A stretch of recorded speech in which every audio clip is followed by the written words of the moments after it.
শেখ হাসিনা সবচেয়ে বড় বেনিফিশিয়ারি ছিল বিএনপির। বিএনপি রেখেছে তখন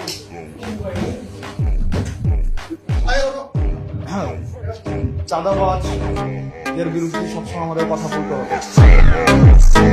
যারা চাঁদাবাজ, যারা মামলাবাজ, যতই বিশেষ করে এটা তো শালীনতা হইল না। আমরা তো আপনাদের কাছ থেকে শালীনতা, ভদ্রতা, একজন কথা বললে আরেকজন কথা বলতে হয় না, এই ভদ্রতাটাই আপনারা শিখেন।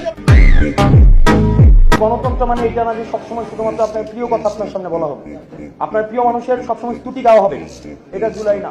আসলে আমাদের এই বসে আসা কথা বলতে হয়, আমার লজ্জা লাগে আসলে। মানে আমাদের বাপদাদারা বলতো না, তোর ঘরে আমি হয়েছি না, আমার ঘরে তুই হয়েছিস। আমাকে আপনি প্রশ্ন করবেন, আপনি যতক্ষণ পর্যন্ত প্রশ্ন অব্যাহত থাকবে ততক্ষণ পর্যন্ত আপনি রাইট রেখে থাকবেন। আর যখনই আপনার প্রশ্নের পরিবর্তে শুধুমাত্র স্তুতি গাওয়া হবে, জবাবদিহিতার পরিবর্তে স্বেচ্ছাচারিতা অব্যাহত থাকবে, তখন প্রত্যেকটা মানুষ হাসিনা হবে। হাসিনা তো ব্যক্তি না, হাসিনা একটা আইডিয়া।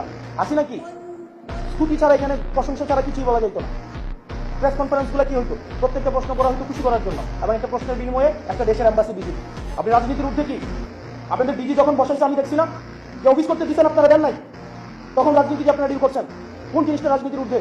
হসপিটালগুলোর অধপতন কেন? টেন্ডার বাণিজ্য হয় না, আপনি অস্বীকার করতে পারবেন। আমি আসনাদ আব্দুল্লাহ সাক্ষী, আপনাদের কোন স্বাস্থ্য সেবার আমি 6টা মাস আমি ফৌজদারি ডিল করেছি। আপনাদের পোস্টিং প্রমোশন এগুলো রাজনৈতিকভাবে ডিল করা হয় না? আপনি বলতে পারবেন। এখন যারা ঢাকায় এসে প্রত্যেকটা দল কোনো না কোনো ভাবে হচ্ছে, যারা ভালো পোস্টিংগুলো পাচ্ছে কোনো না কোনো ভাবে হচ্ছে আপনার সম্ভাব্য যারা সরকারপন্থী সরকারে হবে তাদের অ্যালায়েন্স, এটাকে আপনি অস্বীকার করতে পারবেন? কোনোভাবে অস্বীকার করার সুযোগ নেই। আপনি যাই হন না কেন, যেই হন না কেন, আপনারা ভুলে যান না আপনি 5 আগস্ট পরবর্তী সময়ে কথা বলছেন।